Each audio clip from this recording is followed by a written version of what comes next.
right, everyone. Well, good evening. Good evening. Welcome to the 2018 History Lecture Series. And I start with that because we have 4 different public lectures in the auditorium this evening. So you are in the History Lecture Series on Gandhi this evening. There's 3 other lectures going on, so if you're in the wrong room, please feel free to make your way to the right classroom. I'm Paul Rucker. I'm the Executive Director of the Alumni Association, and we gather every January, as we have for the last 46 years of the History Lecture Series. What an extraordinary collaboration between the Department of History and the Alumni Association. I was very pleased to see John Bissett in the room this evening. 46 years ago, John was the Executive Director of the Alumni Association. He started this lecture series with Giovanni Costigan. John, thank you very much, John, for being here this evening, for your work and your vision. Great to see these traditions last. So we come together, we look at issues of great importance across our society. And this year's series, titled Speaking Truth to Power, Protest and Dissent, is sure to please. We have 4 presentations over the next 4 weeks, and we're so glad to have so many of you here with us this evening. The Alumni Association is so pleased to work with departments like history in providing public lectures and access to the world's greatest faculty here at the University of Washington all throughout the year. Most of you should have received your quarterly public lectures brochure.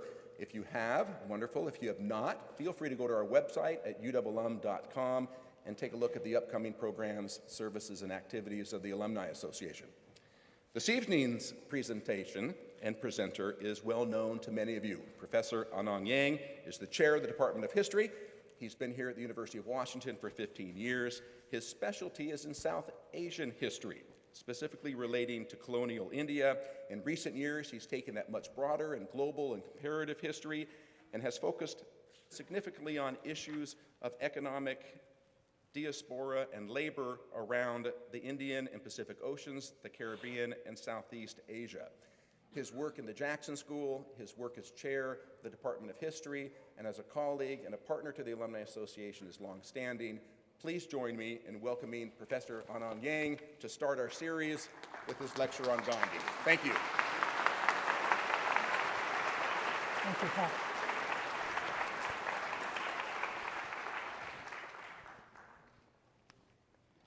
A lot of history in this room, I can see.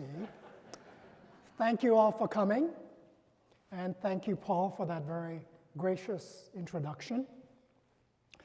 I feel that talking about Gandhi, one has a certain amount of latitude, because Gandhi, as a young man, as you'll be hearing shortly, was a terribly shy person and a terrible orator, and also an awful lawyer, because he always told his clients if they were guilty to plead that. And so he didn't get a lot of business. And as you'll hear, he moved on from that phase of his life. So Mohandas Karamchand Gandhi, better known as Mahatma Gandhi, the Mahatma meaning, it's an honorific that means great soul, has always been a presence in my life. I forgot about this clicker here. In my boyhood years, whoops.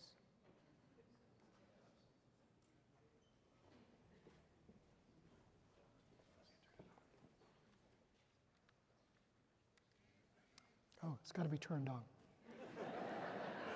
So Gandhi wasn't very fond of technology either, and many people thought of him as anti-science. But that's not my stance. Well, Gandhi's always been a presence in my life. In my boyhood years in New Delhi in the late 50s and early 60s, he loomed especially large on October 2nd, at least once a year because that was his birthday, a special celebration for us school children because it was a day off. It was known as Gandhi Jayanti, meaning Gandhi anniversary, which in 2007 was made by the United Nations into International Nonviolence Day. October 2nd was, and still is, the occasion for patriotic speeches and public assemblies to commemorate Gandhi as the father of the nation. However, even in my childhood years, removed only a decade or so from his assassination in 1948, he was the stuff of our history, venerated beyond compare, but museumified, that is, safely lodged behind glass in the museum of our national pride and past, a relic of an earlier age. Foreign dignitaries invariably stopped by his cremation grounds, known as Rajghat, to pay their respects, as did my family's foreign guests, as this photo from the early 60s portrays. And I'm sure you can figure out that I'm not the older man in that picture. The inscription says, "Hey Ram," which is the Hindi down at the bottom of this memorial, and it is said to have been the phrase Gandhi uttered as he was falling to the ground. Whether or not he actually said it has been disputed quite a bit, and Gandhi himself in the last few months leading up to his assassination, because there were other attempts on his life, was very philosophical about what could happen to him any day. And he is said to have said that were he to die, fell by an assassin's bullet, that he planned on saying, "Hey Ram," which means, "Oh God." Ram is the name of one of the most popular gods of Hinduism. But he also wanted to say, "Hey Rahim," which is, of course, another name for Allah. So interesting that it just says, "Hey Ram." Much more pertinent to our everyday lives was Jawaharlal Nehru, our Prime Minister and Gandhi's close lieutenant and friend. Impeccably bedecked in Gandhian garb, he stood center stage when India had its tryst with destiny, to use his memorable phrase, for that midnight hour leading up to August 15th, 1947, when India became independent. Until Nehru's death in 1964, it was his vision of a modern and industrialized nation that steered the country into its post-colonial future, not Gandhi's ideals. In fact, on that momentous August 15th, 1947, Gandhi was not among the revelers. He was far away in Calcutta, attempting to quell Hindu-Muslim communal violence in Bengal by engaging in a 24-hour fast, prayer, and spinning yarn. 6 months later, the apostle of nonviolence and peace was felled by an assassin's bullet, killed by a man who hated Gandhi for his perceived Muslim sympathies and his so-called superstitions. "The light has gone out," lamented Nehru in his moving eulogy, adding that Gandhi was, quote, "no ordinary light. The light that has illumined this country for these many years will illumine this country for many more years, and 1,000 years later, that light will be seen in this country, and the world will see it, and it will give solace to innumerable hearts." To many who came under his spell, he was a saint or another Christ, a characterization featured in Richard Attenborough's Oscar-winning 1982 film Gandhi, which I suspect many of you have seen. But in the decades after Gandhi's violent demise, his halo has dimmed considerably, especially in his own country. Today, Hindu right-wingers condemn him as an appeaser of Muslims and as the culprit behind India's partition and the creation of Pakistan. Others lambast him for playing up Hindu rhetoric and symbols during the nationalist movement. Many find his personal habits bizarre, his austere regimen, his idiosyncratic diet, his refusal to take medicine when sick, his sexual anxieties. Still others criticize him for the lack of support for class and gender-based movements, and particularly his failure to reject the caste system outright, even though he devoted chunks of his life on alleviating the mistreatment of that large minority of people classified as untouchables, or Harijans, which is the term he liked to use, which means children of God, or Dalits, meaning crushed or marginalized, to use their own preferred self-designation.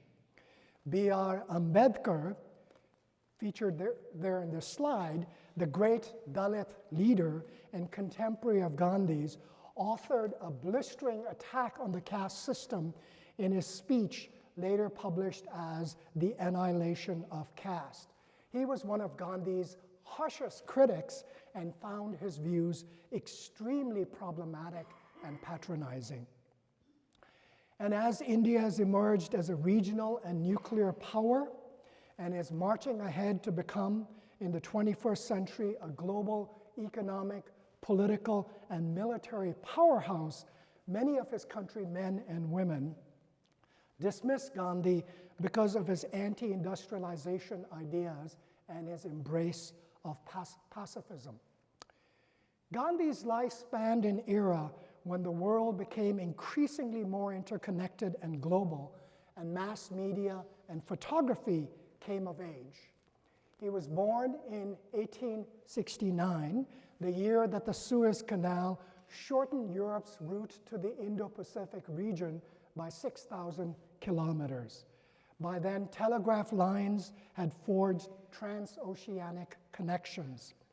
When he died 78 years later in 1948, he had lived through the most murderous decades in human history, beginning with the Boer War at the outset of the 20th century, followed by two devastating world wars and the tragic partition of 1947, when independence for India and Pakistan came at a horrific price.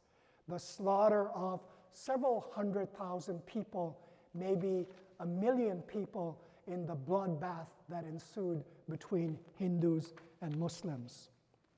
Over the course of his almost 50-year-long career in the public eye, Gandhi repeatedly invented and reinvented himself to become the Mahatma that his admirers revered and his detractors abhorred, and one of the most recognized individuals in the world, as is depicted in these rather odd Time magazine covers.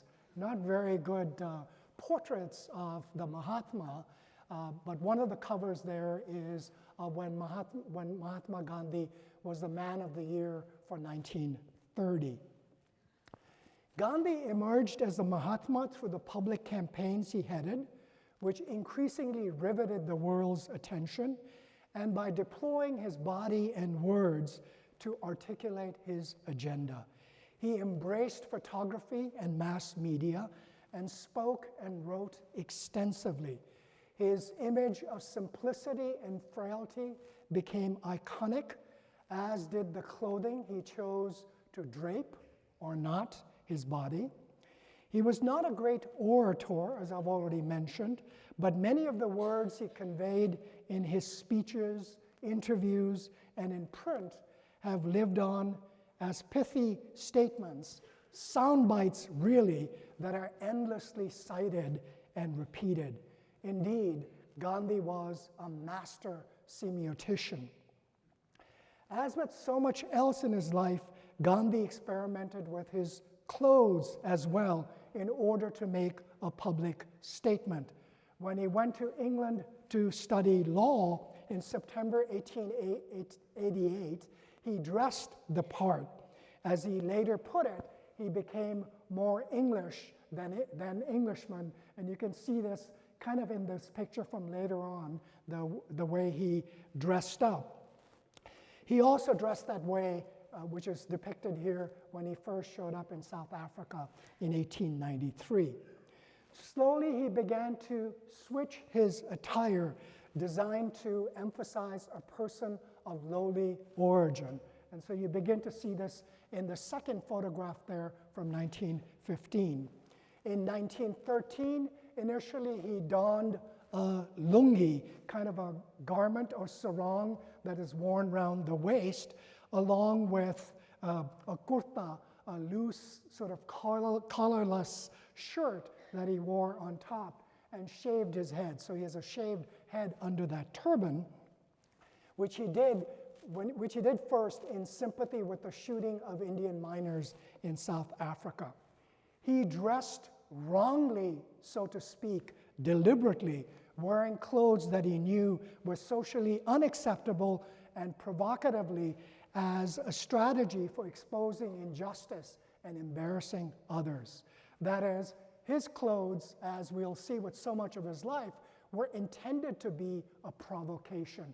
And the last picture that you have there from 1931 is after he arrives in India. Initially, he tries on one kind of garb, but then ends up with just a loincloth around him with several parts of his body exposed, even in that cold weather where you see everybody else in coats and overjackets and raincoats, but Gandhi has his loincloth under the sheets of cloth that he has on top.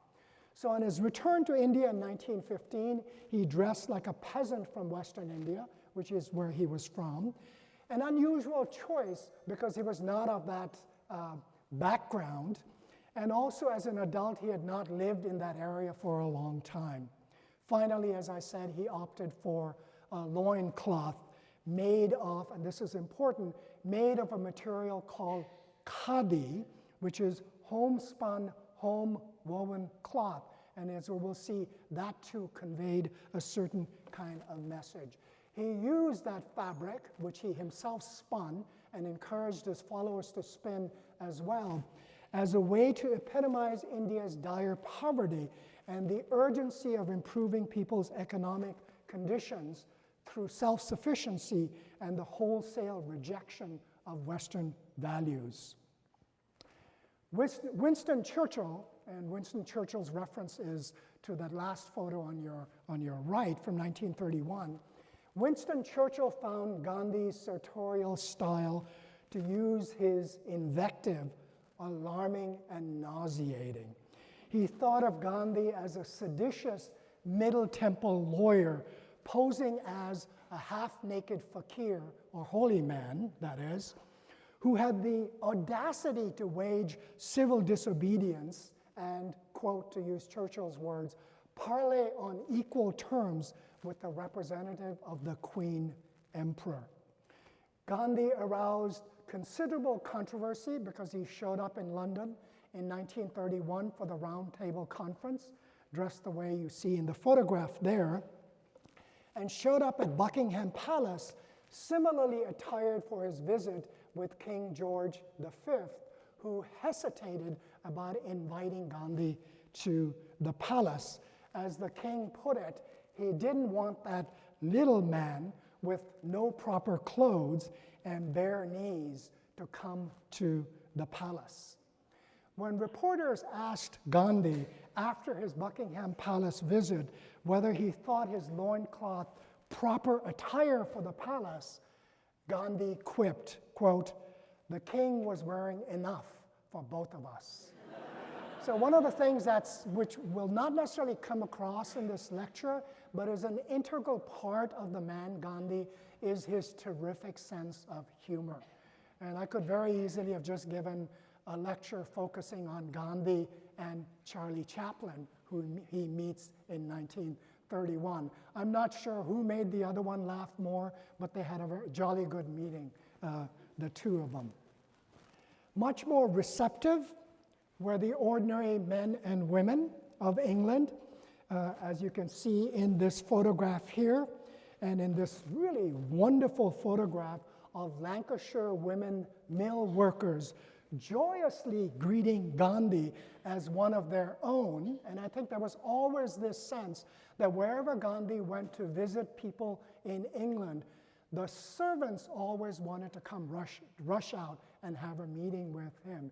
And so these women in this remarkable photograph have such joy written on their faces in the company of Gandhi, the leader whose campaign against machine-made goods from England were really undermining their livelihood and their occupations.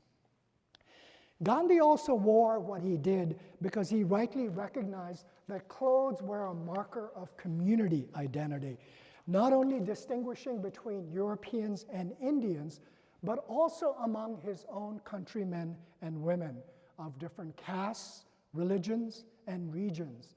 So he invented the Gandhi cap, which you saw Nehru wearing earlier, and then rid himself of many items of clothing so that he could be dressed in a bare minimum to convey asceticism and social neutrality and not have caste, religious, or regional affiliation. And he believed that Indians need to make their own clothes so that they weren't dependent on Britain. And one of the developments in the 19th century is India, which has this remarkable textile industry and had been a dominant player in textile production and trade, loses out to machine-made goods in the wake of England's Industrial Revolution. So he urged his followers to spend a few hours every day spinning and making cloth that they would then wear.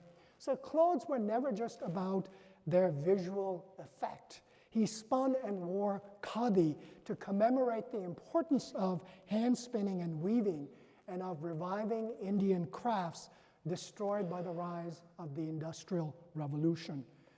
So for Gandhi, clothes were about identity, but also resistance. They conveyed a moral, political, and economic message. They were meant to spurn Western civilization and material possessions and emphasize pride in Indian civilization. Thus, his preoccupation with the spinning wheel. In fact, when Western reporters met him, he would often make them spin, use his chakra, his wheel, to spin clothes. So in addition, the spinning wheel and the encouragement of people to make their own clothes was also designed to involve large numbers of ordinary men and especially women in the nationalist project. Gandhi also deployed his words effectively, and he was a prolific writer. He woke at dawn every day and wrote until noon or so. I think a model that all of us who are in the writing business would love to emulate.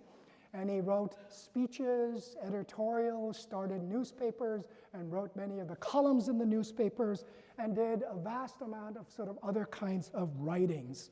His writings include, and this is what you see depicted in this slide, a fascinating, seemingly tell-all autobiography entitled, can you imagine politicians having this as the headline of their autobiography? The Story of My Experiments with Truth, where you tell about all your foibles, or you seem to be telling about everything that is bad as well as good about you. Although keep in mind, this is an autobiography initially started when he was in prison in 1922 and completed over the next 3 to 4 years because it was then published in his newspaper in the mid-1920s and finally issued as a 2-volume book in the late 1920s.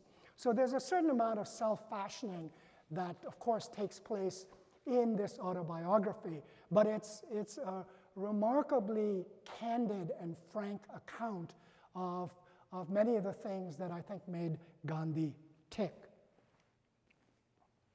Much of his vast corpus of writings, and there really are acres and acres of writings, have been preserved in his collected works, and you see a handful of them in the bottom part of the slide. And if you can see the numbers, it goes from 01 to 82. So missing are the remaining 18, because there are 100 volumes of Mahatma Gandhi's collected works. And many scholars rely on these collected works to write about Gandhi, but we're constantly discovering a lot of other writings that are not captured by these collected works.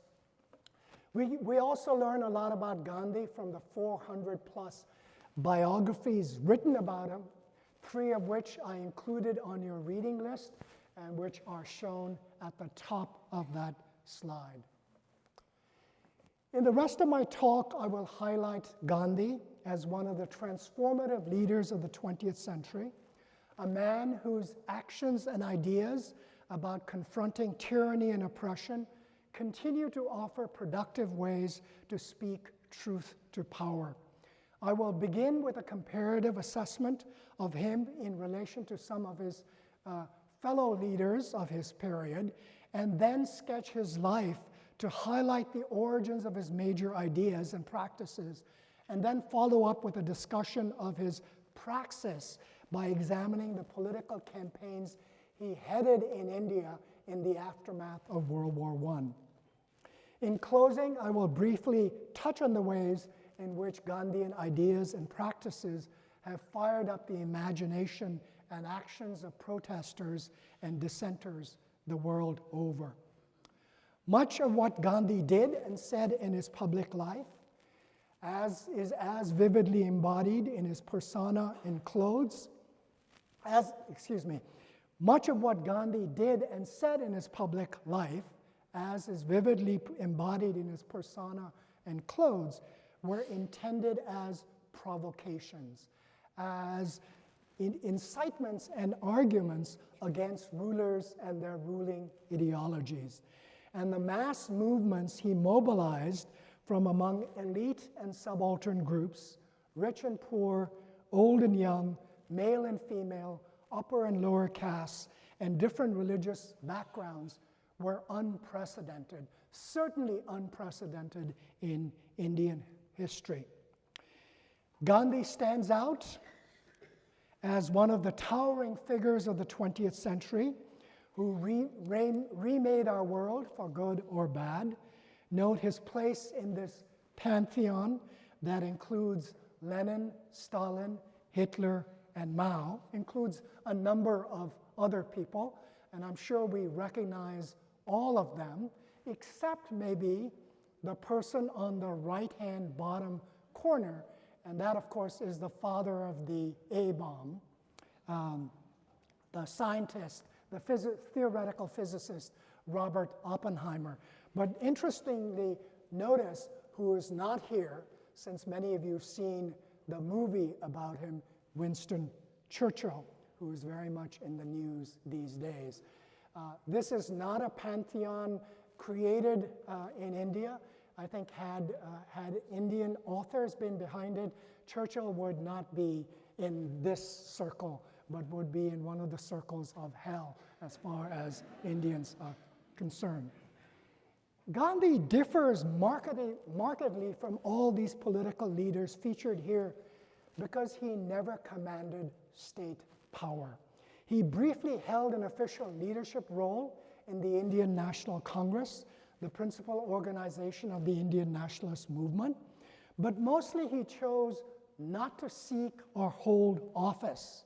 His engagement with power was always from the other side of the barrel of a gun, a position he assumed in taking on the British Empire on 3 continents, in Europe, in Asia, and in Africa, which doesn't mean that he didn't wield outsized influence and power, informal power, within the nationalist movement. He also carved out a very different path from the other major 20th century political leaders in that he did not advocate and employ violence to achieve his ends. On the contrary, he was always committed to nonviolence. However, Gandhi always insisted that if someone chose nonviolence because they were a coward, it was better to be violent than nonviolent. Gandhi was exposed to ideas of nonviolence early on in his life. This is such an early picture that it's somewhat of a fuzzy photograph, but that's the best I could do. He was born in Western India in 1869, as I've already mentioned, in a small princely state. If you know your Indian states, he was born in the state of Gujarat, one of the areas from where many members of the Indian diaspora in the United States and elsewhere in the world hail from. His family was middle caste and middle class. Some say he was of elite backgrounds. He was of a trading and merchant caste, so not of either of the two higher castes of either Brahmins or priests or warriors. But he was of a trading caste of a region where traders and merchants have very high status. Furthermore, his father was an advisor and minister to a small Indian princely state. So he grew up quite familiar with his fellow countrymen wielding positions of power and influence.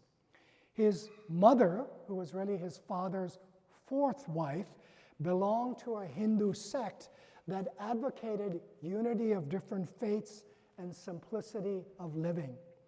His area was also home to two other religions, Jainism, which has many similarities to Hinduism, but is also somewhat different, and Islam.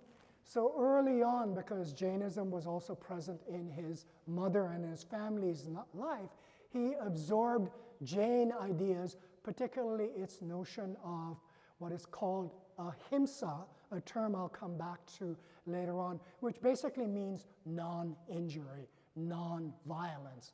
So an outlook of non-injury, non-violence towards all other beings, not just other human beings, but all animal and plant life, as well as other forms of beings. So his area was home to both Jains and Muslims. His mother was known to engage in regular fasts and follow a very austere lifestyle, practices of self-suffering that Gandhi would later on make his own and make into a vital part of his strategy for political struggle. So Gandhian methods are frequently employed by large numbers of groups, but not the Gandhian idea of either austerity or asceticism, or the idea that one of the ways you confront and you awaken the conscience and the morality of your opponent, although he wouldn't call them opponent, is to impose suffering on yourself, not inflicted on your enemy, but on yourself. In September 1888, when he was almost 19, he sailed for England to pursue studies to qualify as a lawyer. By then, he was already married. He married as a 13-year-old to a 14-year-old, and by the time he left in 1888, he already had one son. He would later on have 3 more sons. And so, although we think of Gandhi as the father of the nation, I think he was so preoccupied with that part of his paternal duties, he was far less effective as a father of 4 sons. And so it's kind of a very interesting kind of personal biography.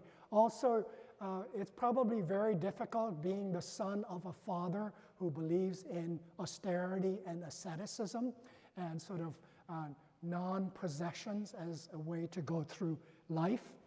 But in England, he initially attempted to fit in. He had clothes made in Bond Street. He briefly took lessons in elocution and French, and even ballroom dancing and violin. For a while, he was, I think as he himself would admit, a dandy or dandy-ish. He invested in a top hat and tails, bright ties, and I think you can see in this photograph, he often wore shirts with what was known as a Gladstone collar, which is the collar he has on in that photograph, and wore patent leather shoes with spats.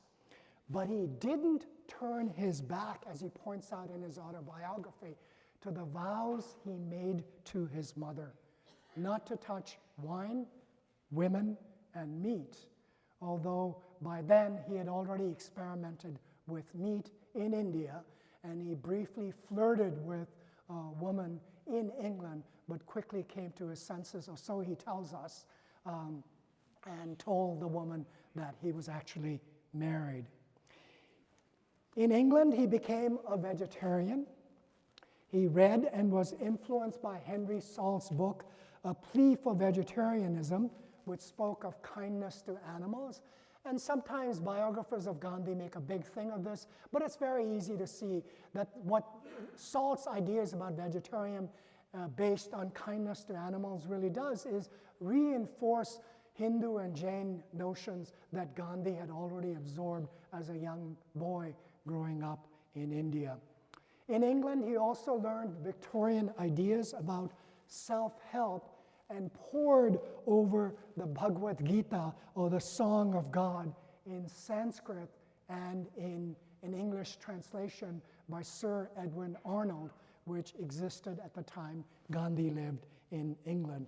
The Bhagavad Gita, and I'm not going to go into this, is, what is it, 2 or 3 chapters from this massive Indian epic known as the Mahabharata, which is made up of several volumes. And all this Bhagavad Gita is chapters, 23 to 40 of this massive text. In England, his experiments in dietetics stayed with him throughout his life and were always linked to his ideas of truth and morality. In 1891, he returned to India, and over the next 2 years, he unsuccessfully attempted to develop a legal career. Though England educated and returned, he discovered that just by returning to Indian soil, he was back to being a mere colonial subject, a slight and a racism that he saw, that he felt very personally, because an Englishman that he had been friends with in London treated him as a native subject in India. Furthermore, he was not a good public speaker and a terrible lawyer. He just couldn't speak up in court, so he was an abysmal failure and just couldn't cut it. And when an invitation came from a fellow Gujarati family about representing it in South Africa, he gladly accepted their invitation and packed his bags and set sail for Africa in April 1893.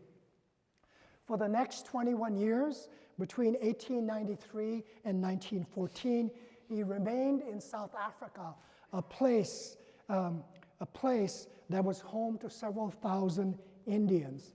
Traders and merchants, many of them, like Gandhi, many of whom were Muslims, so unlike Gandhi, some professionals, somewhat like Gandhi, but increasingly a growing number of laborers, pejoratively termed coolies, many of them indentured or formerly indentured workers. Excuse me.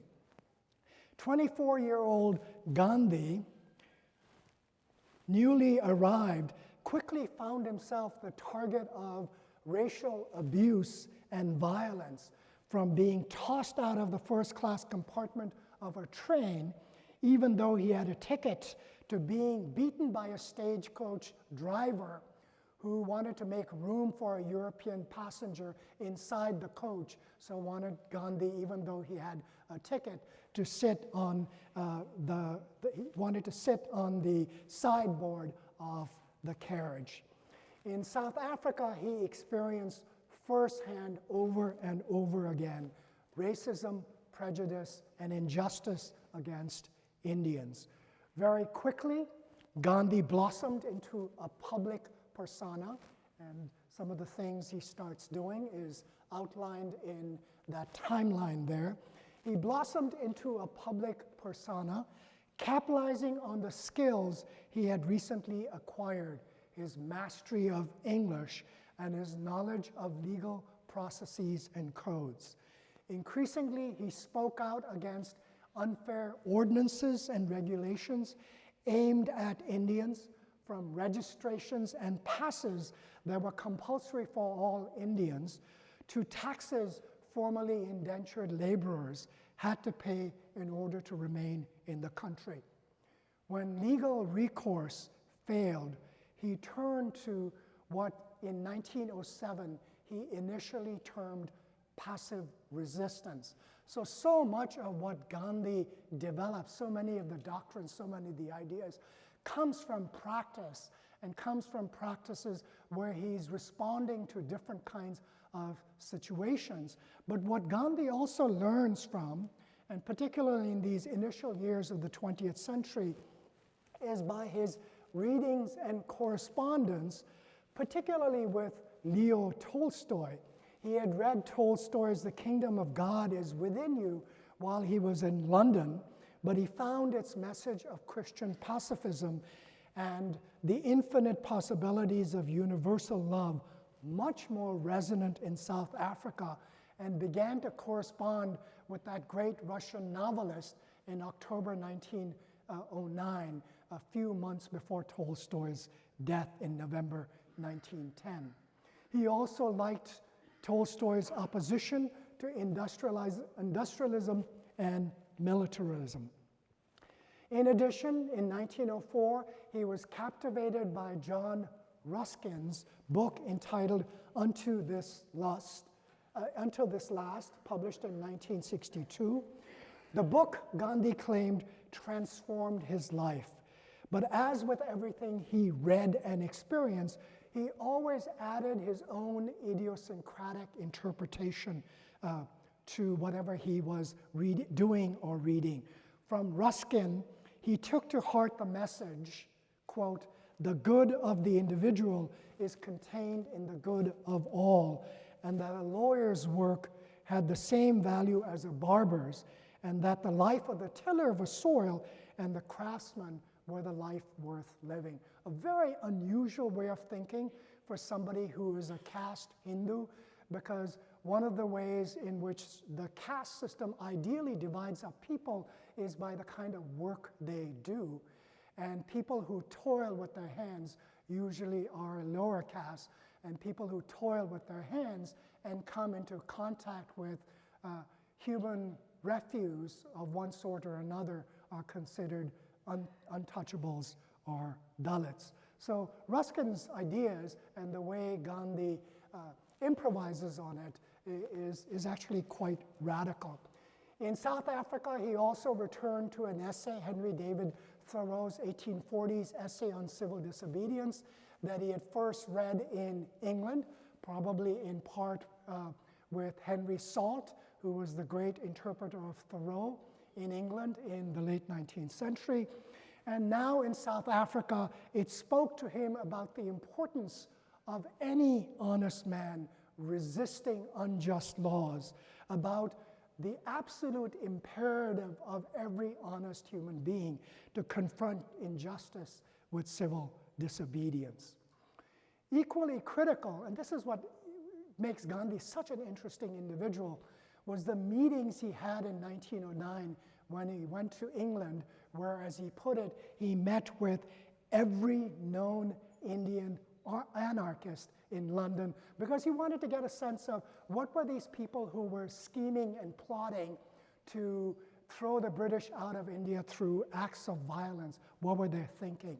And Gandhi came away impressed with their willingness to die for the cause of India's freedom, but did not condone their readiness to kill. So on the ship ride back from England to South Africa in 1909, so he's heading back to Cape Town, in 10 days, he wrote a small book of 30,000 words in his native Gujarati entitled Hind Swaraj, which he himself translated as Indian Home Rule. The prefix swa in many of the words you'll see is a Sanskrit Hindi sort of prefix meaning self, so self-rule. So he wrote feverishly over the course of 10 days, and as we know from Gandhi's own telling, when his right hand gave out, he switched to his left hand so he could finish this text of 30,000 words. And this work comes as close as anything to present his philosophy systematically, which was always a work in progress and always evolving, even though his adherence to nonviolence remained constant in everything he wrote.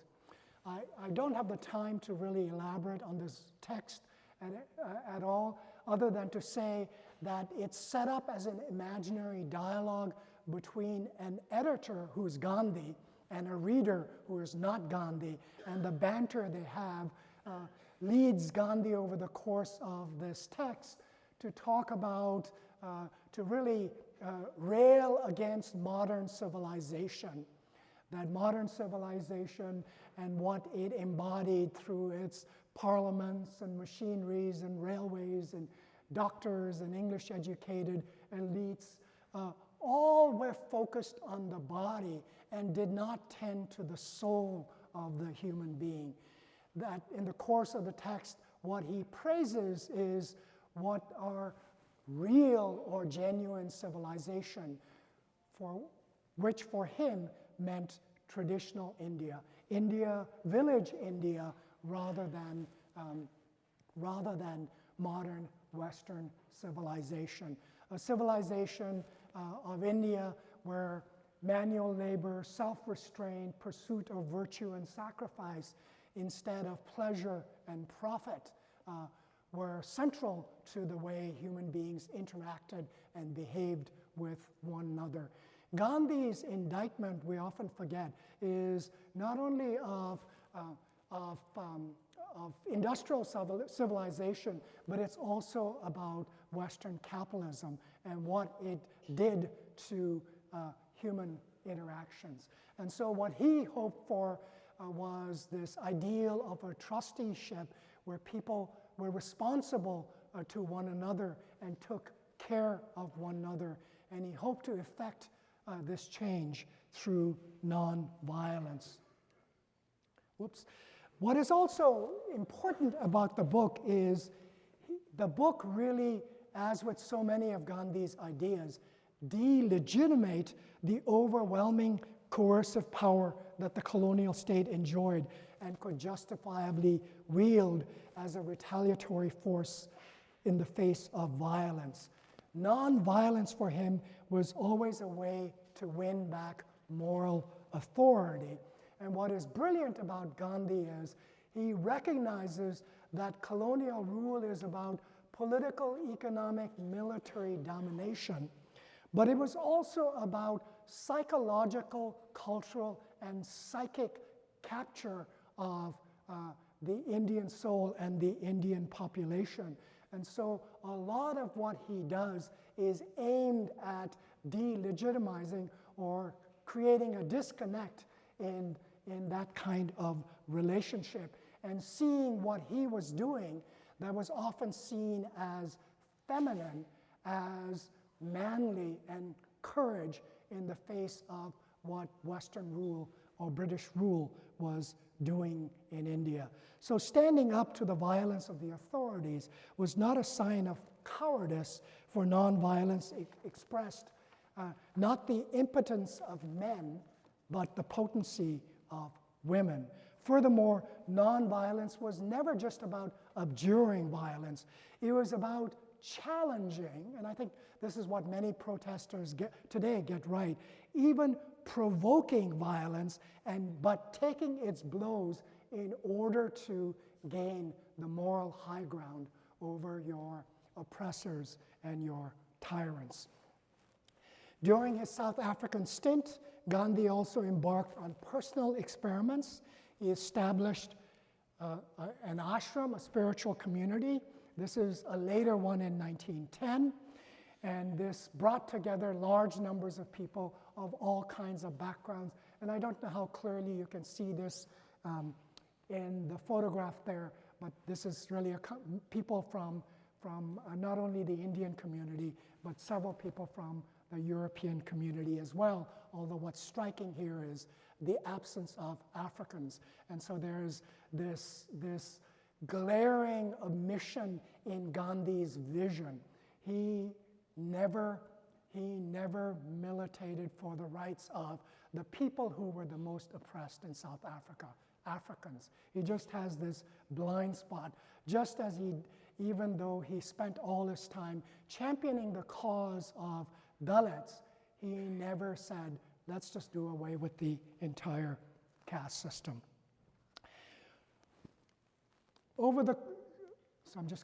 So many of his ideas that he developed in South Africa that he will apply in India can be summed up in some of his key concepts, the idea of nonviolence or ahimsa that he grew up with, that were reaffirmed by ideas he picked up in England and South Africa, the idea that he took from Tolstoy and Thoreau, civil disobedience and passive resistance, that he transformed into satyagraha, meaning truth force or soul force, so a force born of truth and love or nonviolence. So it has much more of an activist sense to it, and the path of satyagraha, at least for him, involved a commitment to certain kinds of virtues and discipline. And what he sought to do was bring about self-rule, which was not only for the entire collectivity and the nation, but also was about creating a certain kind of autonomy for the individual and the community. When he returned to India, he led 3 major political campaigns. Outlined here is non-cooperation, civil disobedience, and quit India. Each of these campaigns did not last beyond a few years or even a few months, even though they were hugely successful. So non-cooperation, which he launched between 1920 and 1922, as you can see in the list of what Gandhi wanted his followers to do, was something that everyone could participate in, because all it required was for you to sever your ties to the colonial state, to boycott everything you did that was to the benefit of the state, withdrawing, boycotting, resigning, giving up, burning clothes. Not everyone agreed with this kind of idea. And in 1922, when a police station is attacked and 23 policemen were burnt alive in it, even though this is a hugely successful movement, it's a movement that for the first time in Indian history has mobilized people from every walk of life. And in this particular movement, large numbers of Muslims as well. He abruptly calls the movement to an end. Not till 1930 does he launch his second movement, known as civil disobedience. And you can see how adept he is in trying to win over the world's attention and sympathy. And what he does in this is march 241 miles, as seen in the map on your right, from his ashram to a little coastal town in Gujarat, where 240 some miles later, in the company of 78 or 79 men and women that he had handpicked, the crowds growing larger and larger as he marched across Western India, he made a pinch of salt, and his followers did the same, and they were all arrested because salt was an item that was taxed, and you were not allowed to make it yourself. I had newsreel, but it didn't work, so I'm just going to show you these pictures very quickly. And the important point here is, once again, Gandhi develops a huge mass movement, even larger and bigger than the previous one, and particularly successful in drawing, as he also did in non-cooperation, large numbers of women to the cause, as you can see in the kind of beating that takes place of women demonstrators. And all he does is make a pinch of salt. No wonder Time magazine, Life magazine, every newspaper from all over the world followed this solitary individual, followed by large numbers of people going to make, having one defiant act of making a pinch of salt. In 1942, he led the last of his movements entitled Quit India under the slogan of Do or Die.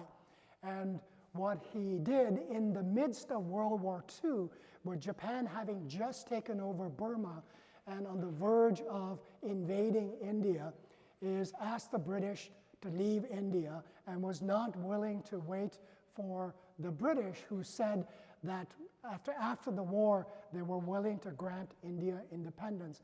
He wanted the British to leave immediately, and at once he's locked up in jail. But 1942 was a massive popular movement where huge swaths of India were lost to the British because local protesters took over post offices, government buildings, all kinds of offices. And the British basically lost control of India for brief moments in many parts of the country. And it was clear that the handwriting was on the wall, and it was just a matter of time before Britain had to grant India its independence. And so the tryst with destiny came in 1947. The kinds of ideas and practices Gandhi developed over the course of his 50-year-long career has inspired and fired up imaginations the world over. This is not the place to highlight those genealogical affiliations, and one could do it to any number of protest movements, perhaps none better than the civil rights movement in the United States. And I think many of you are familiar with the long ties or the long interest in Gandhi dating back to people like W.E.B. Du Bois and the great 20th century religious thinker and philosopher Thurman, and of course Bayard Rustin, and all these people who taught Martin Luther King or served as his advisors later on, the kind of ways in which they conveyed Gandhi's ideas to the person who exemplifies the kind of Gandhian influence in the United States, depicted here in this 1959 photograph of Reverend Martin Luther King going to India. King, of course, never met Gandhi, but many of the people before him did. So his teacher, Professor Thurman, went out to India in the 1930s, in 1935, and met with Gandhi. And Bayard Rustin went out just after Gandhi's assassination to spend 7 weeks studying Gandhian philosophy while he was in. And of course, Gandhi's image and ideas, his words have been chanted by protesters all over the world. His image has shown up. And let me end, many of his ideas have been channeled through this brilliant work by Gene Sharp, a 3-volume history of nonviolence, which lays out the 198 methods that any protester should use in nonviolence protest. I don't expect any of you to be able to see any of this, but it is a manual, a how-to-do manual of how to engage in peaceful protest. And in many parts of the world, this book is banned, for example, in China. We know at the end of that in 1939 and 40, and I'll leave you with this parting thought, Gandhi wrote 2 letters to Hitler. In 1939, he wrote what some people call a rather unctuous kind of letter, because it says, "Dear friend," to the Fuhrer, and it takes this very polite kind of tone. And he followed this up in 1940 with a much longer letter where he's begging your forgiveness for intruding on you, but encouraging Hitler to learn from the nonviolent methods that Gandhi was employing against another ruthless regime, the British. Needless to say, Hitler never responded. nor do we know whether or not he ever saw it. But I want to leave you with this question, which also segues into the next lecture, that can Gandhian methods of civil disobedience and ideas of civil disobedience work against all tyrannical and oppressive regimes? Gandhi didn't even get an answer to his two missives. So tune in next week to Professor Laurie Marhofer's lecture, because she will be talking about Nazi Germany. Thank you for your indulgence, and thank you for listening.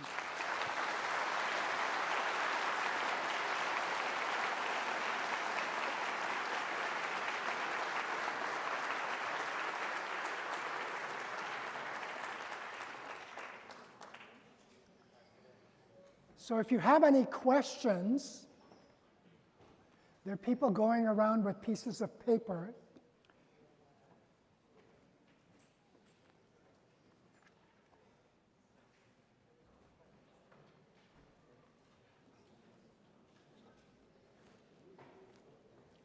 And once you have your question written down, just pass it into the center toward the aisle. We have people who can collect them, and we'll bring them down to us. So helping out at this session are Laurie Marhofer, who is the next speaker next Wednesday, and Professor Josh Reed, who is the fourth and final speaker in the series.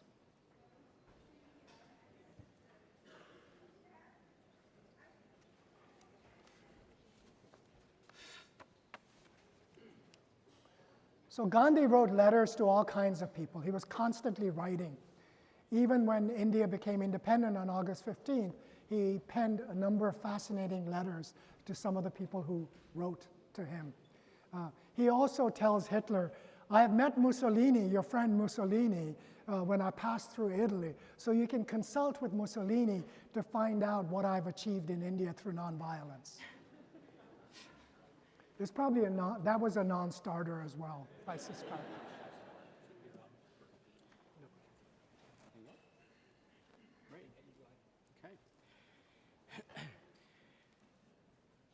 So, Professor Yang, in kind of thinking about how this sets the stage for the entire history lecture series, where do you think that we have to go with some of the lessons of Gandhi's nonviolence, and where do you feel that we have some of the limits in some of what we are encountering today?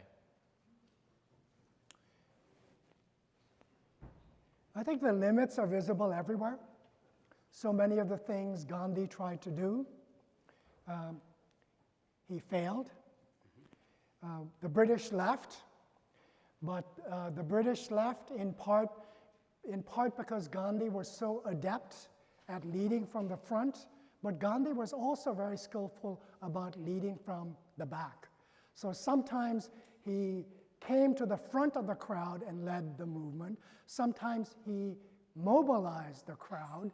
And so in terms of the political movements, he was very successful in creating a movement that didn't lead to alienation of the British from India. So India remained in the Commonwealth. India remained having good ties.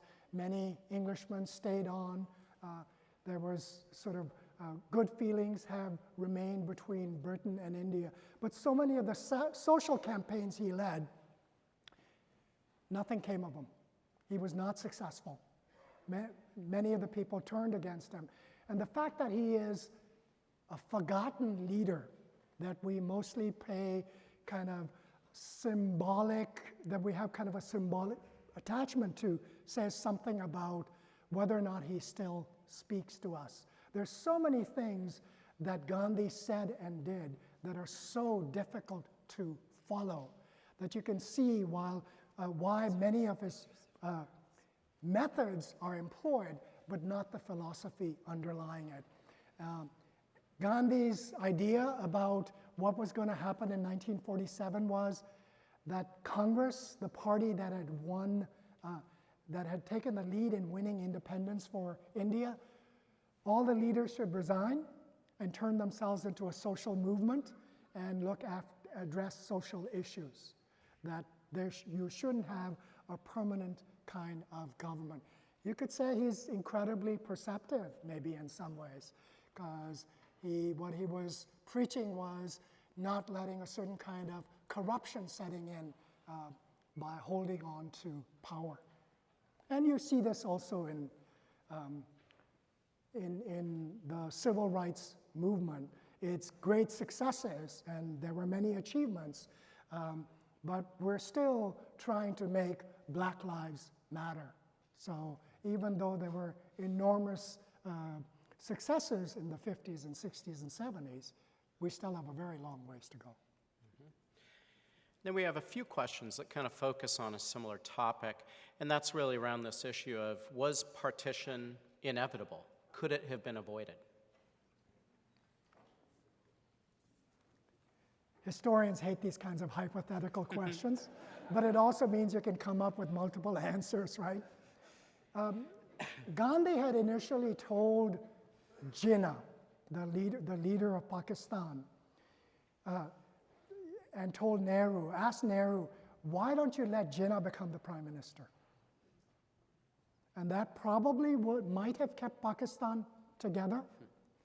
But I think the fork in the road happened much earlier. But I think as late as the early 40s, it was probably still possible to bring about some sort of reconciliation between Muslims who increasingly gravitated towards sort of a Muslim-based and organized party, and the handful of Muslims who stayed true to the Indian National Congress. And of course, had that not happened, we wouldn't have had this huge conflagration of communal violence, which 1947 was.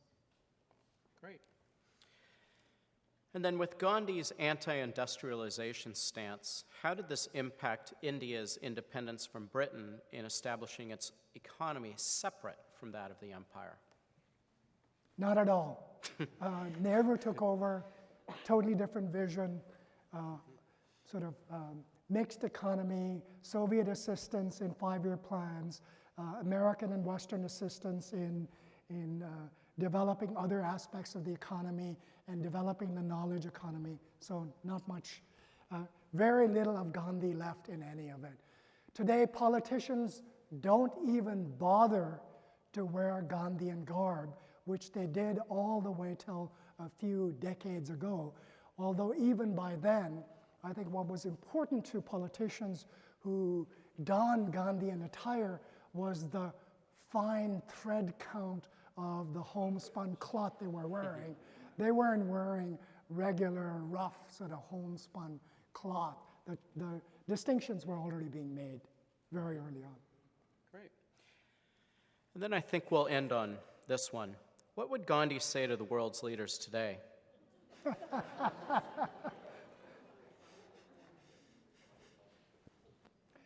Well, this sort of harks back to the first question. So Gandhi, remember, is alive in 1945. So when Hiroshima happened, he said, this is an abomination. This is the worst violence you can perpetrate in the name of science on ordinary men and women and children. That after this, the world is a very different place. Not surprising that many of Gandhi's ideas were critical in the development of the nuclear disarmament movement and CND. Some of you may remember CND and those other kinds of protest movements about the nuclear age from an earlier time. I think Gandhi would have great difficulty speaking to many of today's leaders, and notice that many people did not follow the Gandhian path in Algeria, in Cuba, in China, in a number of places, because they believed violent revolutions were the way to effect changes. I think I would be pleasantly surprised if there were people responsive to Gandhi. I suspect were he to go to the White House, he wouldn't get a state dinner. Besides, what would Gandhi eat since his dietary preference was for sun-baked goods, namely nuts and fruits and nothing else. So I don't think he would I think his ideas live on, and so that's the light that still illumines the world. So many of the ideas of the power of peaceful protest and why it has enabled so many movements in otherwise harsh repressive regimes to survive